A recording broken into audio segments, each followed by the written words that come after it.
व्रजजनरञ्जन यशोदानन्दन व्रजजनरञ्जन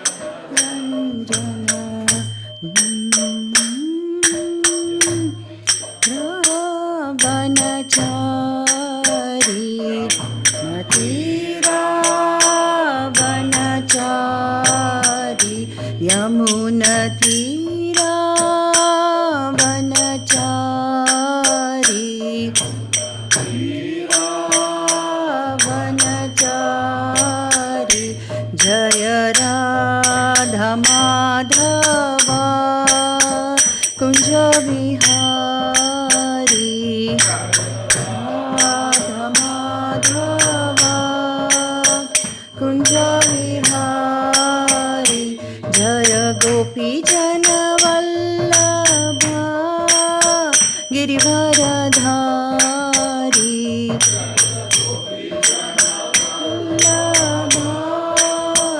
गिरिवरधारी यशोधनन्दन व्रजजनरञ्जन यशोधनन्दन व्रजजनरञ्जन यमुनतीरा वनचारी वनचारी जय राधा माधवा कुंज विहारी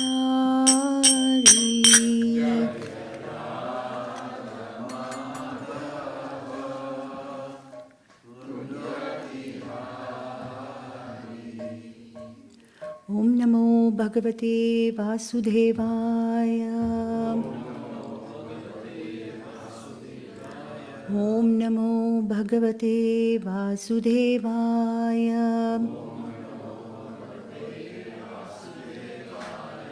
ओम नमो भगवते वासुदेवाय Krishna.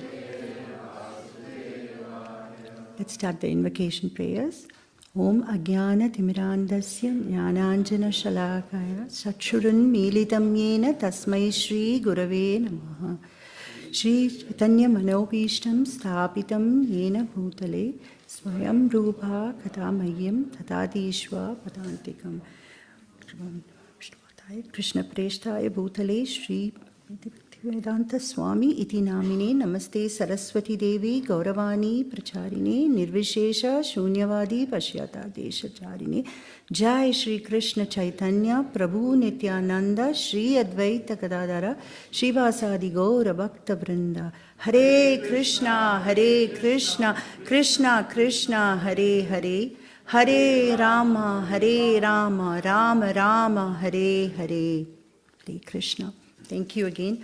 When I sing Radha Madhava Hari, it's just, I just get carried away sometimes, so forgive me. Such a beautiful song. Switch to your messages. Oh, what happened? Sorry. On the screen you can see the team's message. Uh-oh. How did it come? Okay, Now it's okay? okay. Okay, thank you. Okay, today my lecture is going to be based on this book, Gita Sutras. I was very inspired by this book, written by His Grace Braj Mohan Prabhuji. It's such a practical, pragmatic approach.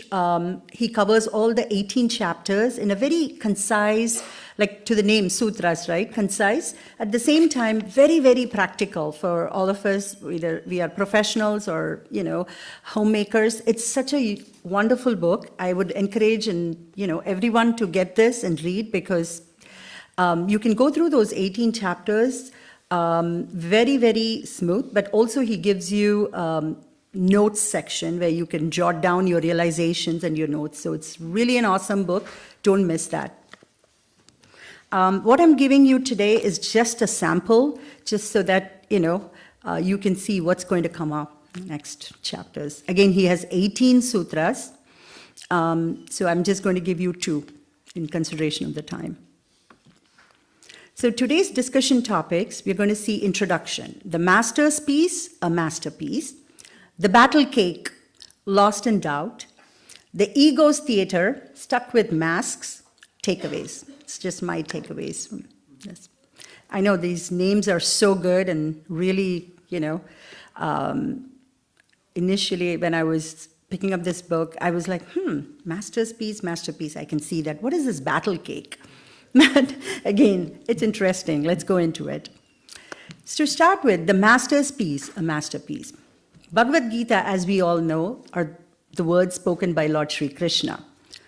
And Prabhuji gives a beautiful analogy. Like when you sneeze, there are some people who will come and give you tissue napkins, right? And there are some people who will try to sell you the napkins. So you have an advisor and an advertiser. So two different. So here, of course, Bhagavad Gita is where Krishna is our true advisor. He's not for votes here or not advertising to get our votes, but he's preaching not just to Arjuna, but to the entire humanity, I would say. And it's truly a masterpiece. Again, spoken by the master of the universe, master of several universes, supreme personality of Godhead. So indeed, it is a masterpiece. And so sutra as such, if you see, it's a concise form or the universal truth, you can say, when it's kind of given to us in a form of small, digestible chunks. So it starts first with where Arjuna's life was kind of falling apart, torn between duty and love, and, that starts, the context of Gita starts in a battlefield, right? So where Gita basically, through Lord Krishna, through Gita, his spoken words, basically gives Arjuna that a thread-like, where it's called in Sanskrit a sutra, inside a necklace or a garland, so that kind of helping you to connect and support different aspects of your life. So that's there. And then the chapters and structures are broken down. As we know in Bhagavad Gita, Krishna covers karma yoga, jnana yoga, wisdom, dhyana yoga, work with wisdom, and then finally the ultimate masterpiece, bhakti yoga, right? Devotional service. Gita in sutras is a very concise, it's a practical principle for living.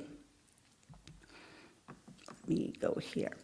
So what was spoken 5,000 years, even now, it's still applicable, right? Anytime you open Gita, you can always find answers to the solution, like answers to your problems.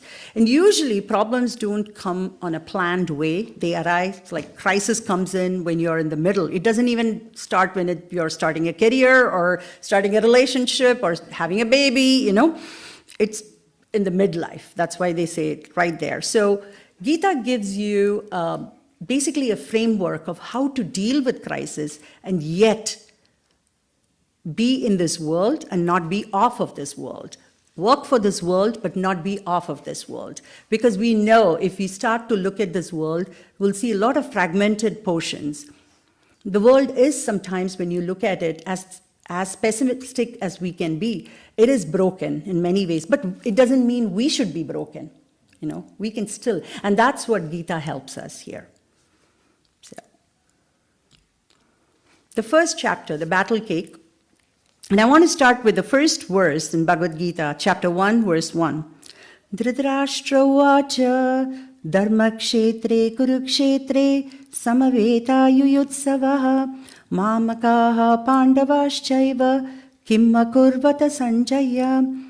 Dhritarashtra said, O Sanjaya, after my sons, and the sons of Pandu assembled in the place of pilgrimage at Kurukshetra, desiring to fight, what did they do?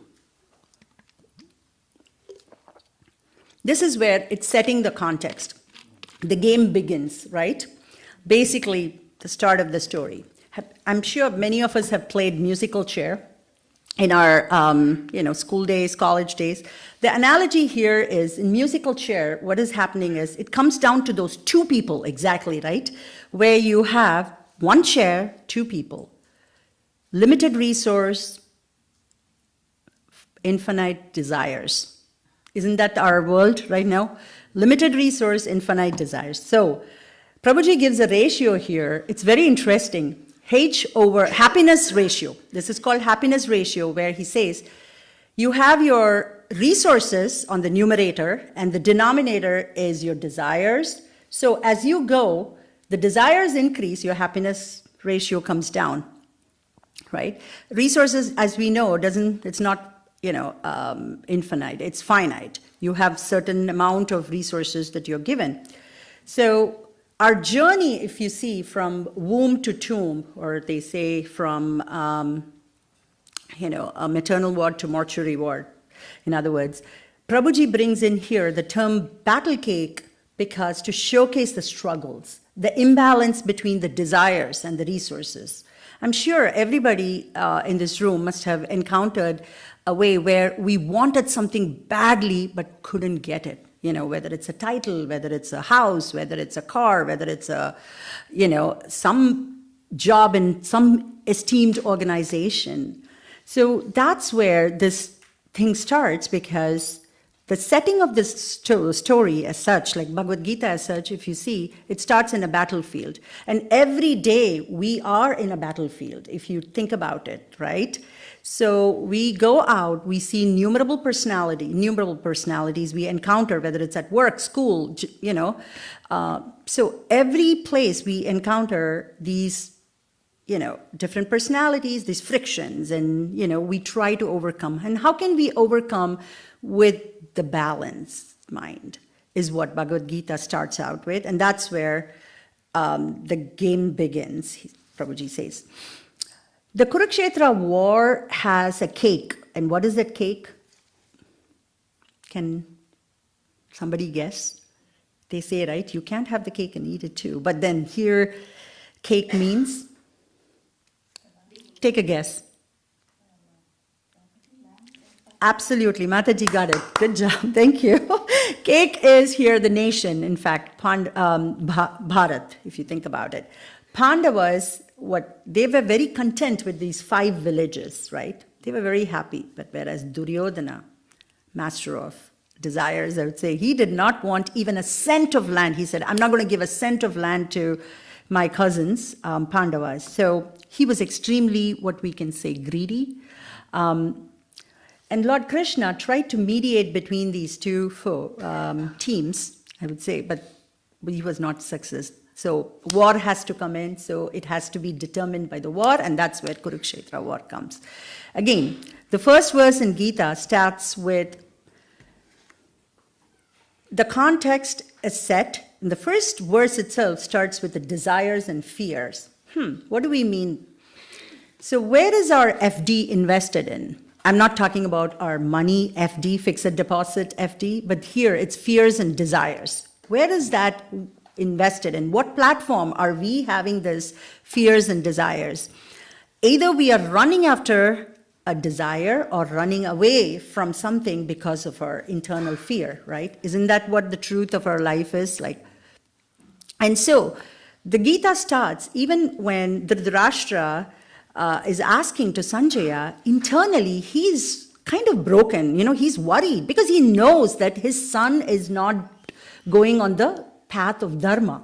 He knows that, but still love for his kids, like sometimes as parents, we all know. He knows that dharma kshetre, he says, okay, this is a place of piety. So are my kids, is Duryodhana, my son, going to win? Or he's afraid because he knows deep down Pandavas are on the path of dharma. And here's where Prabhuji does a great job of understanding, like breaking down into 3 different conversations is happening at the same time. One, you saw that Dhritarashtra is asking Sanjaya. The other conversation, Duryodhana and Dronacharya, his guru, and Arjuna's guru. And then the last conversation, which is the most important conversation, is between Lord Krishna and Arjuna. So they all start with, so you can see, in any context, you see what, how, why, right?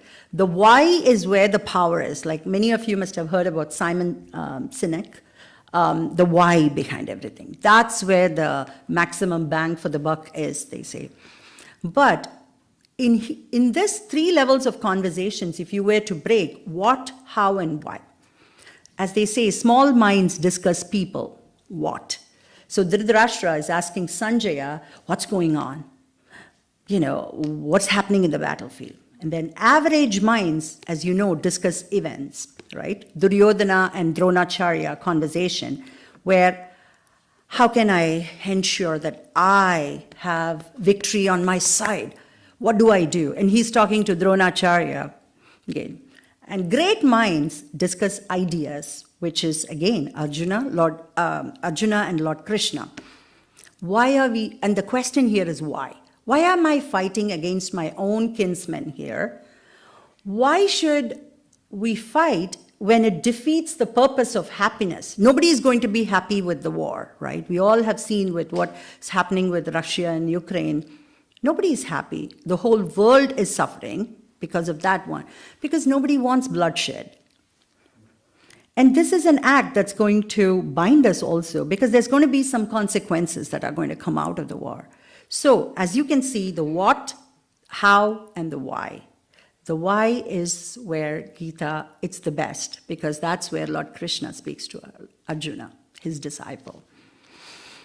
And then Prabhuji goes in extent and gives you the acronym, and that's the best part, I feel, because it helps you kind of connect. Like they say, right, even when you memorize a shloka, do it in a musical tone or have some acronyms so it comes to your mind when you remember those, like connect it with something that's familiar to you so you can remember it easily. So here, he says, when we are defined by our desires and fears, we get lost in doubt. D-O-U-B-T. Let's see what those stands for. Desires and fears. As you know, the first verse is Dhritarashtra's desire that his son should win, and his fear, he knows that his son is against dharma. So, fear. And if you think about it, this is all like a chess game, and I'm sure everybody has played chess here, the strict checkered black and white boxes, right? So this is, think of this as a chess game, and we'll go through those doubt acronym one by one. So when you think about desires and fears, we know that these two have fears, but when we come, even when you think about it, like in your day-to-day life, one of my mentors usually used to say, Samya, when you take a decision, don't worry whether it's because we are going through a lot of recalibration, reorgan our, organization. And so I always get scared because that's when you get to do the not so good work, like cutting people and, having people laid off. So which I'm always worried. And I always used to operate from the platform of fear, I don't want to cut really. What's going to happen? So my boss said, whenever you operate on the platform of fear, one thing you're going to miss. You're going to miss the goal. You're going to miss the vision. You're going to be so tunnel vision and you're going to be so digressed in other things that you don't focus what and why we are doing this. So again, that's what here Prabhuji also says. And the next one, O stands for opportunities and obstacles, like chess pieces. Think about it. From Duryodhana's point, he's seeing everything as opportunity or an obstacle. What is the opportunity here for him? He can defeat the Pandavas, right? And take as much as he can and not give them anything and completely rule the world. That's his desire. But also, he sees as an obstacle. And what is the obstacle here? That, oh my God, they do have a good organized army, and so I'm worried.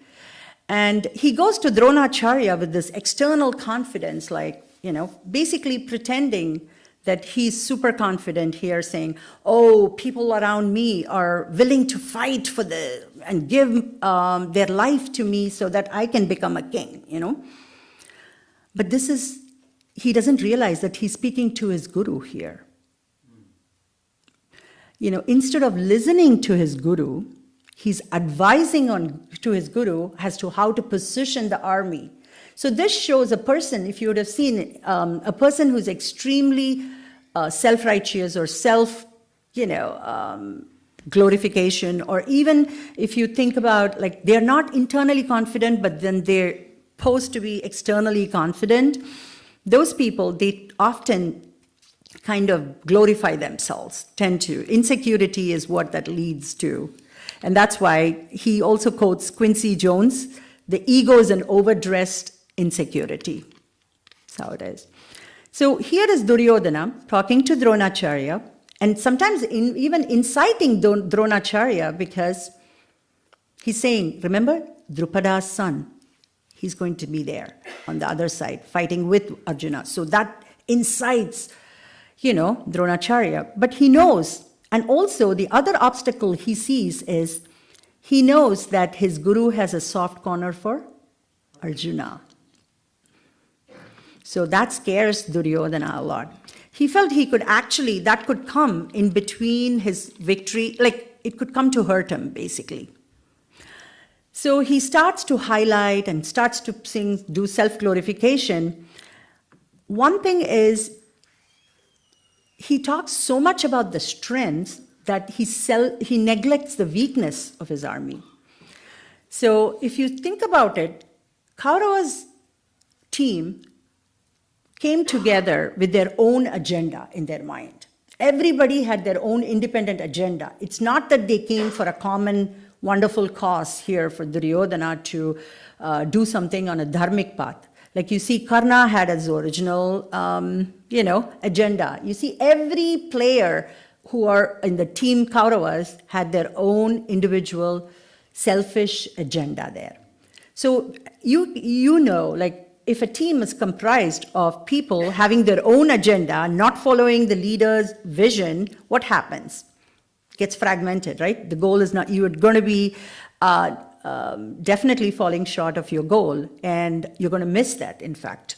So that's what happens, where he doesn't realize that, hey, I'm talking here about something that my strengths, but here's my weakness is everyone on Team Kauravas is having their own selfish motto here.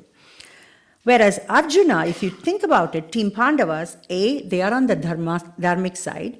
2, Arjuna is very transparent to Krishna, in the sense, he tells everything, his vulnerabilities, his fears, his what he thinks might happen, even though he knows that Krishna is the Supreme Personality of Godhead, he still is very open to and transparent to Krishna.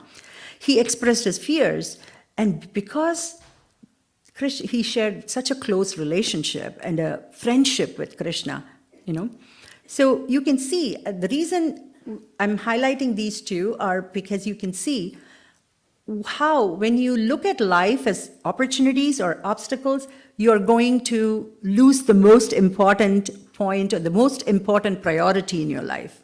Because we see people, position, objects, those are the things that you feel, oh, so-and-so, I don't like him, so I won't listen to him. Or I like him, so I'm going to listen, even if she says something wrong, The third one, U, stands for unseen strengths. If you think about it, unseen strengths are sometimes, and this happens because we are operating it from the platform of fear, desires, and then we are also looking at everything as either an opportunity or an obstacle. So what do we miss? The strengths that we possess innately. That's what we are missing. Both Duryodhana and Arjuna, if you think about it, they are missing that unseen strengths. What is Duryodhana missing as unseen strength is he knows Krishna is there. He just dismisses Krishna as just a mere charioteer. That is his weakness. And what is Arjuna's weakness here? Unseen strength. Even though Arjuna knows consciously that Krishna is the Supreme Personality of Godhead, that Krishna is his true friend, his true advisor, he still misses the beat there because he sees him as just as, no, and also he sees that as his friend, but he also shares with Krishna that, oh, I'm not going to participate in this war, and not thinking that, hey, I have the Supreme Personality of Godhead right next to me. Why do I need to worry about anything?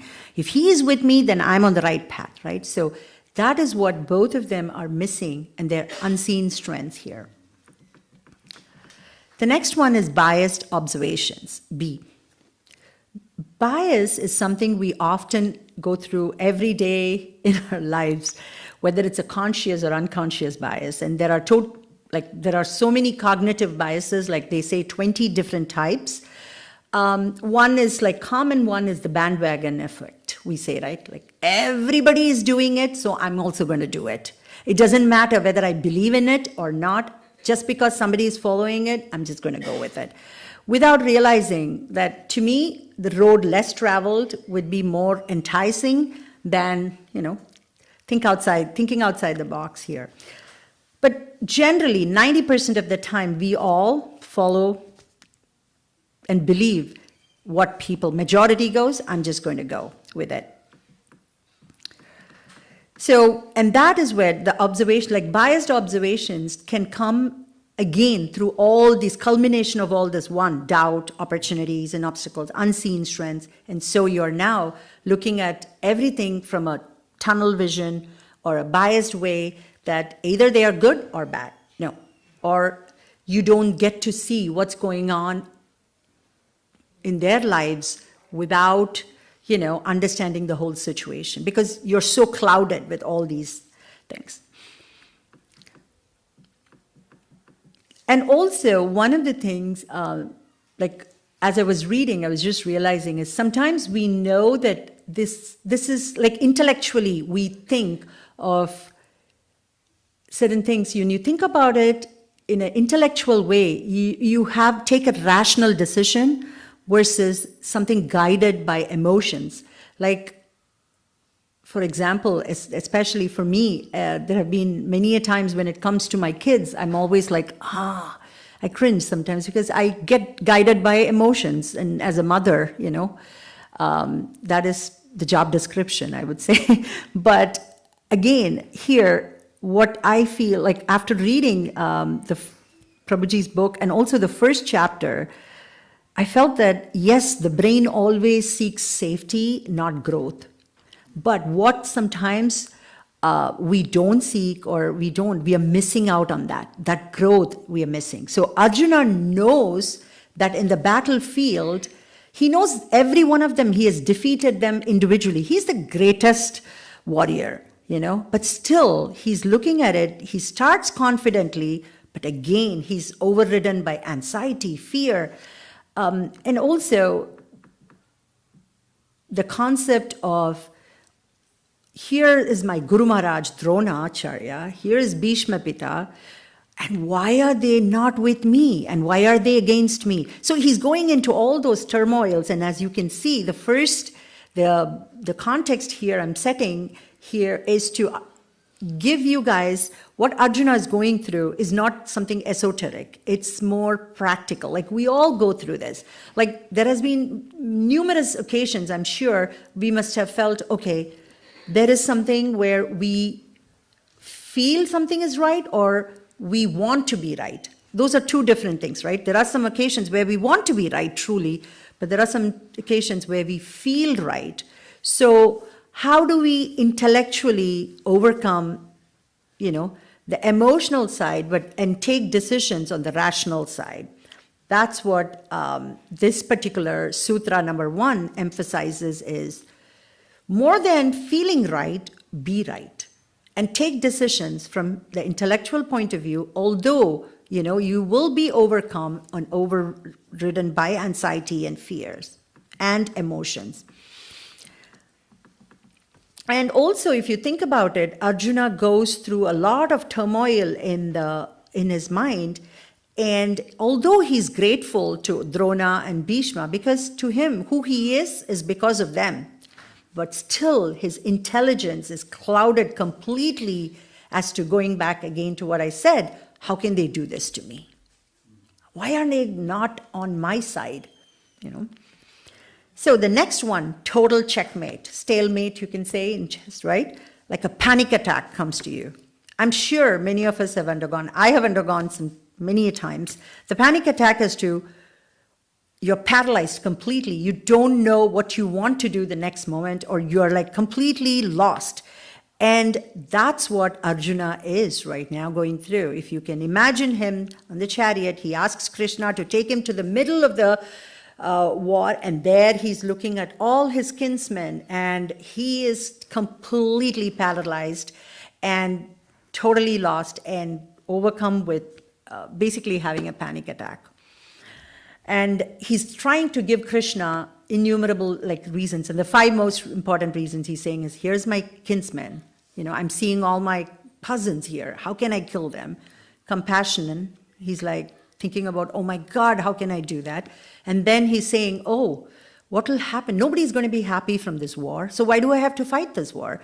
Lads, these men are going to fight and they're going to die, and what is going to happen to the society without, we see, right, fatherless kids? What are they, who's going to be their role model? Where is it going to lead? What happens to our roots, And so totally, Arjuna is in a checkmate position right now. So this is where the next sutra comes in. The ego's theater. Life unfolds not in the battlefield, but in the ego's theater. So if this can, think about it for a minute, if this can happen to Arjuna, who's known as Hrishikesha, the master of senses, why not us? Of course, it's going to happen to us. I would bet 99.99%. We are confused, and we all have our masks. Masks meaning we try to mask our fears, our vulnerabilities, our weakness, and we live in basically, we live in another person's head, I would say. What they are thinking, what they have in their mind, what are they thinking about me, and what would they say about me? Most 99% of our life is spent in another person's head instead of in our head. And I think that's where Gita gives us the profound knowledge of how you can overcome these anxieties and not have this false masks, instead be to our true nature. And be in our true nature and work towards, our spiritual path, towards spiritual path. And the other thing he says is caught in the middle. Who truly are we and who we want to be known as? And so here he brings us a formula again. He's an engineer from IIT, so you can see. He throws a lot of formulas and also a quantum physicist. Midlife crisis equals dreams over reality plus wrinkles, he says. So what is that? Basically, he says is, we have numerous dreams, but the reality is not every one of the dreams is going to come true, We might have started saying, oh, I want to be a doctor, I want to go to, Africa and be the best and give free treatment. That's not going to happen, because when you see your loan balance after the med school, you're like, okay, I need to really make money so I can pay off this, So that's the reality of life. And then what happens is you constantly go through this turmoil of, how do I want to project myself to X, Y, and Z, or how do I need to do? So this mask keeps changing at a pace that sometimes we are confused. What did I even say to this person? Because we are constantly preoccupied of what others are going to think and say about us. And that's what Prabhuji says. And the wrinkles are because of the time running against us, right? Time is not, infinite. It's we got to do this. And there's only so much you can think about it. Oh, I could have gotten a better job, or I could have gotten a better spouse, or I could have gotten a better house, better cars, whatever it is. But the reality is you have what you have right now. Let's make the best out of this bad bargain, whatever, and go with it, move. And that's what Krishna is teaching Arjuna here. And caught in the middle, he says is, crisis happens, for Arjuna, crisis happened in the middle of the battlefield. For us, it can happen in the middle of a job, in the middle of anywhere, And that's what he says as where it's like a theater here, because in theater you have people playing different roles, people playing different, wearing different masks, and that's what we are here. That's what we are playing. And ego's theater is where the ego is like, even if you try to be your own nature, you still don't want to think that I did this, I want this, I am the greatest. Because often if you look at it, we are identified by our achievements, Oh, I have achieved X, Y, and Z, and so I'm identifying myself. But as much as we want achievements, we also love appreciation and love, right? We crave for that love, or we cry for that love. And so what happens is these two are going to bind us, really. Bind us to a point where it can suffocate us. I know Shyam is laughing. So caught in the middle is it's sometimes we forget the big picture. We are so hyper-focused on our problems, our things, that we lose the big picture that, hey, we are not alone. There's so many people going through worst scenarios. Like I always tell my son, my younger son, who wants, oh, so-and-so has this, so-and-so has that. I'm like, you're always looking at a person above you. Have you ever thought about a person below you? Like you see a person fighting for even food. Like, many places in the world, we see young kids begging, So we always tend to we always compare ourselves with the people above us, but not tend to look at the blessings that we have. So in this particular midlife crisis, he says, is where we have to come into reality with ourselves, and then we need to progress going towards, working towards it, and not sitting and venting or frowning or always being depressed. That's the point. And Bhagavad Gita 2.7 is where the crux of the thing comes in, where Arjuna starts to reveal to Krishna, I am confused. I am bewildered. I don't know. Please help me. Just threw up his hands and say, please help me, I'm your disciple. And for Arjuna, if you think about it, he's a Kshatriya, he's a warrior, that's his dharma.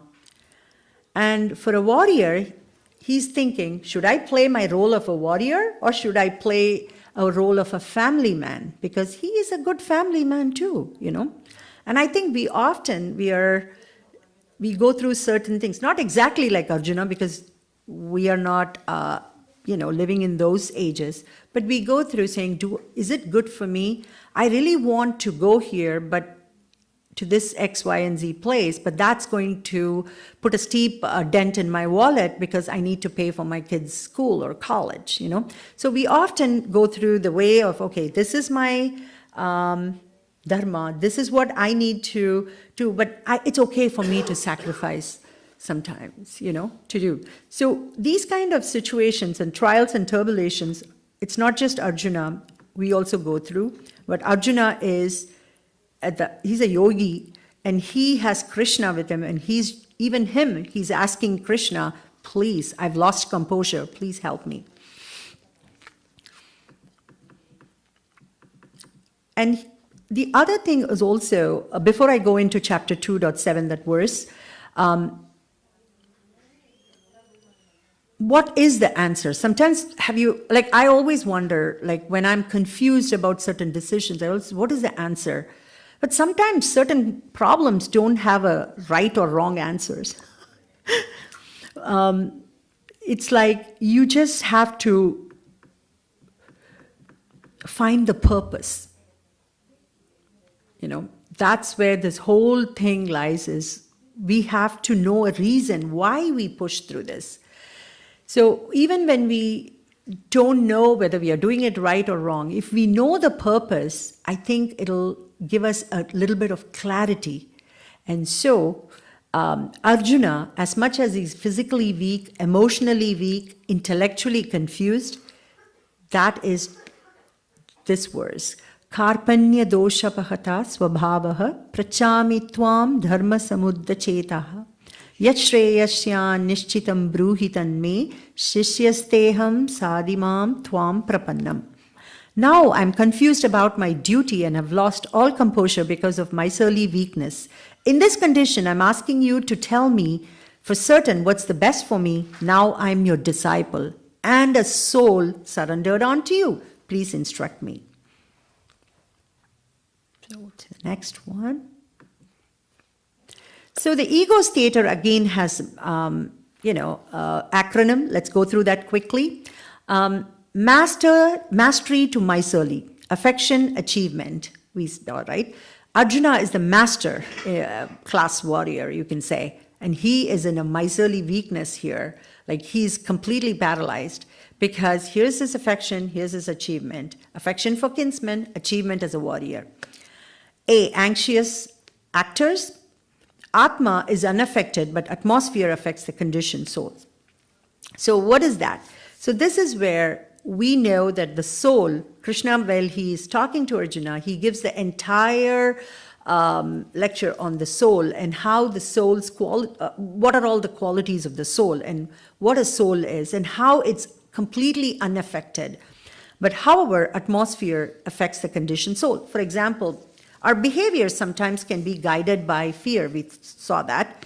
Like we used to wear COVID when we had COVID N95 masks, right? Because we just, we can get affected. And so the same way, Arjuna's core identity, even though he's a yogi, he's spiritual, his Atma is unaffected, but still he's getting influenced by all these things that's going on around. And that's what is happening. And that's what Krishna is trying to explain to him, that, hey, I know we are all attached to our masks, but we need to transcend. We need to remove. And in order for us to transcend, not just removing the mask will help, but also we have to peel some of our conditioned behaviors and conditions, like peeling our skin a little bit.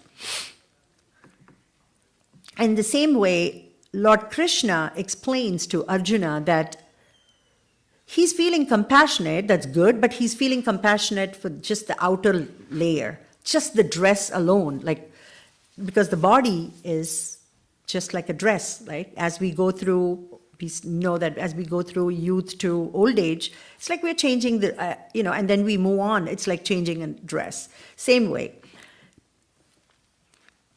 The third one, sorry, I moved the slide a little. And the ninth, and stick to your script, verses 2.31 to 37. Swadharma, to grow out of different identities. Swadharma, that's when Krishna says, be to yourself, be true to yourself, in the sense, yes, Swadharma has limitations, but still you can transcend about that. You can remove those egos and still yet go. And through the process he describes in the coming chapters. Again, he says, stick to your script, meaning we all need to do what is apt for our nature. And here, especially, Arjuna is feeling compassionate, as I said, outwardly. It's not deep, because if he knows deeply, this is just a body, and then they go through, many dresses, he knows. And the ultimate thing is he's doing everything as he's, on the instruction of Krishna. So what here we need to understand is, if we stick to our Swadharma and we do it, but still not own the results of it, we still, we are proceeding in the right direction here. So what do we mean by not sticking to our results? Like, if you play a game looking at the scoreboard, you will never win. You play a game, just you be there and present at the moment. You play a game the way you want to play and completely, immersed in it, and not looking at the scoreboard every 10 seconds, because that's definitely not going to help you win. The same way, even Swadharma is, you do your due, what is good for your nature, but do not expect the results. And that's what stick to your state, he says. Not free framework. K stands for not free framework, which is, again, what I said earlier, like the art of work. Do your thing, don't expect results. Because that's not in your control. What is in control is the way you do your work. But what comes out of it, none of us have self-control. None of us have control on that. The last but not the least is S, showstopper, dangers that will stop the show. And I also wanted to look at the other way. Who is showstopper, you know? One person who is a yogi, completely yogi, equanimous, and also does not own, like, take anything like credits or any results to him is a showstopper, I would say. And that's what Prabhuji explains and goes in detail to that, saying that engaging in karma yoga, yes, we do what is right and what is the right thing to do to our nature, but then at the same time, when we become free from the results and we don't own that, we actually become the showstopper. And like how Arjuna became. And he talks extensively about sakama karma, which is more like a mind-driven pleasure, and nishkama karma, which is more driven by intelligence. And so it's always good, and the Lord advised Arjuna that everything he did for a selfish reason would collapse. Whereas if he starts to act selflessly, there will be no diminution on his efforts. And that's the one. I know we are up in the time. So just my takeaways, core message, knowledge to wisdom, wisdom to renunciation. What I felt reading this book is, yes, we've all read Bhagavad Gita. We all have a lot of information in our head. There's no dearth of lack of information in this world. But what is wisdom is when you apply what you've learned in your everyday life. And when you have those wisdom, using that knowledge in a proper way, and experiencing and applying those knowledge in everyday situation is where your wisdom comes. And when that wisdom comes into being part of your second nature, that's when slowly you start to give up your attachments to either the results or the reward or the goal, you know. And the second thing I learned is the art of letting go, like doing without clinging, acting without expecting. It's one of the toughest things. And for me, it's personally tough. Because I always feel that I'm like, whether it's at work, whether it's home, even when I cook a dish and I just feel like, oh my God, it has to be perfect. It has to be the way I want that to be served. And so this book, reading this book, what it taught me is this whole life is we are learning the art of letting go. And the only way we could do that is coming close to Krishna. And only way we could do that is doing the devotional service. Bhakti yoga is the only way you can master this art of letting go. Otherwise, we'll still hold on to our anarthas, to hold on to all the things, and we'll be choked eventually. You know, as much as affection and everything binds us, it also sometimes can make us perspire. You know, it can choke us. So the way I felt this, as for me, was I should never give up any action. But at the same time, I should also make sure that I do not own the outcome of it. Attempted CEO. This is, I'm sure we all must have played Snakes and Ladder, where you go sometimes up and then boom, you come down sliding without the least expected time, right? So here he's the acronym CEO, C for controller, E for enjoyer, O for owner.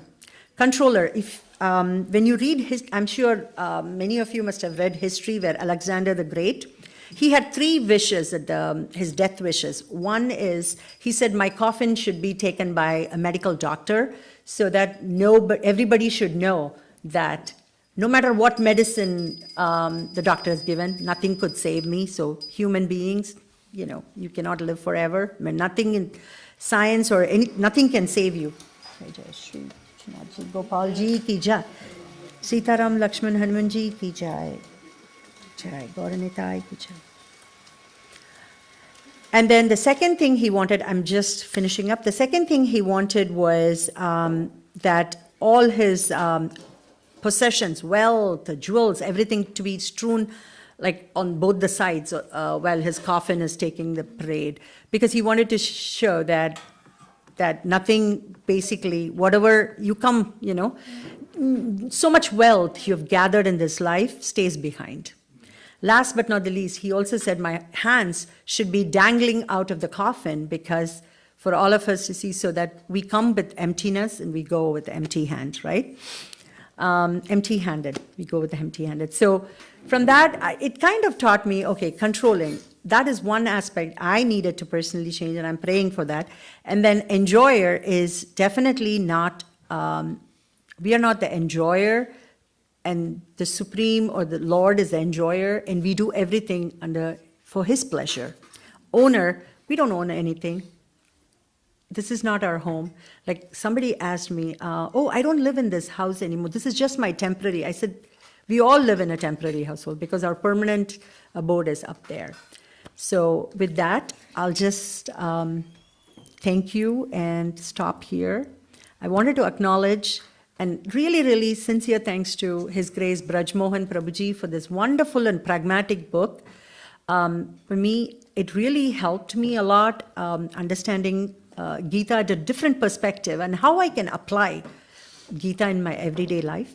And some of the TED Talks links are amazing. I think, please, if you get a chance, go listen. It's a very short 4 minutes, 5 minutes TED Talks. So thank you so much. And if I have committed any aparad sins or anything I misspoke, please forgive me. Thank you for giving me an opportunity.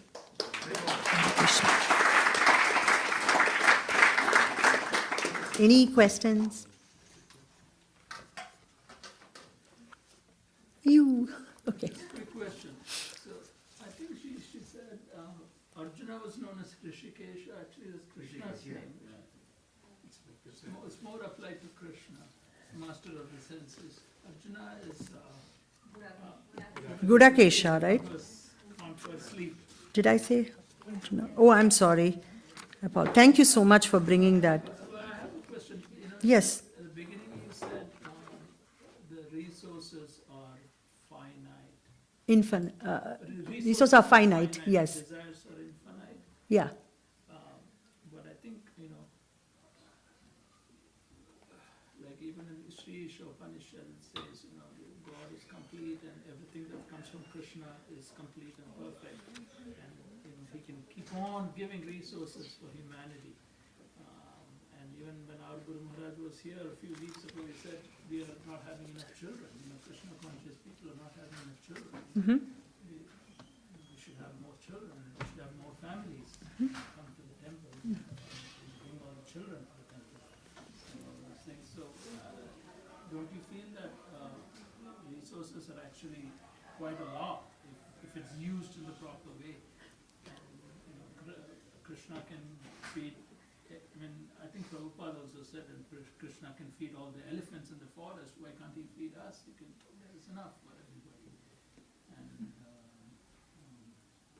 so what is your thought on that? So in this context, Prabhu, what he's trying to tell us is when we have a crisis, we always, like midlife crisis, if you see, like most of us, the resources meaning we either have resources in time that's limited, or we have resources when it comes to finance or money that's, or it could be various physical conditions that are finite. So here resources means not the resources from the Lord. Lord is, like you said, it's complete, and it's the resources that we human beings see in this, Earth, planet as such. Like, for example, when we want to take a decision, even to see, what places we want to see or what temple we want to visit, you have finite amount of time, finite amount of finances. You don't have infinite. So those are the things, like simple things like that, where your desire to go visit a place is there, to see a temple. But then you're also bounded by certain finite resources in terms of money, time, days off, and those things. And so the point here he tries to say is, if you are coming always from the platform of, I don't have this, I am like, I could have gotten a better, job, better degree, better wife, better son, better, everything can be better, but there's no end to it.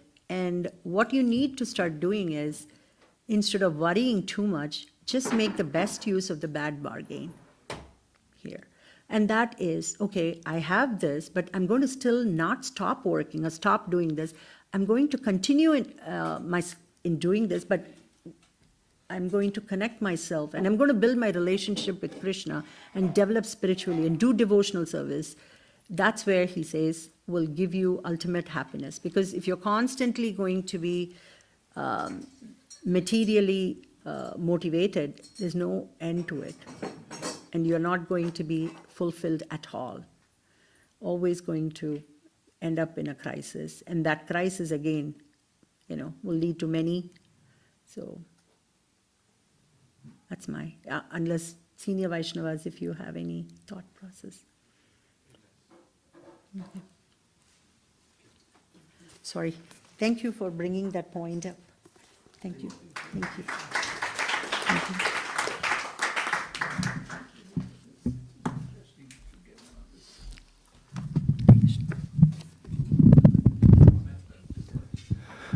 Hare Krishna. So let's thank Her Grace Sandamini Mataji for a wonderful class on Gita, a different perspective, very nice perspective. So if you don't have that book, try to get it. You had to order it on Amazon? Or where did you get it? Actually, this one, Haripat Prabhu got it. He actually signed it for us. Oh, you had one, okay. I didn't realize that it was in the start. They said, you have one, wonderful, because I was borrowing your book. All right. I mean, yeah, I think it's available on Amazon, I'm not sure, but it's a very nice book. Braj Mohan, when he came here last year, he brought a few copies. But if you can, I only read a little bit of it, but it was very absorbing. So The best chapters are the 7 habits, the 3 fools, the trapeze dance. Those are the best ones. wow, okay. I don't want to break the secret. All right, thank you all for coming. Prasadam will be served outside.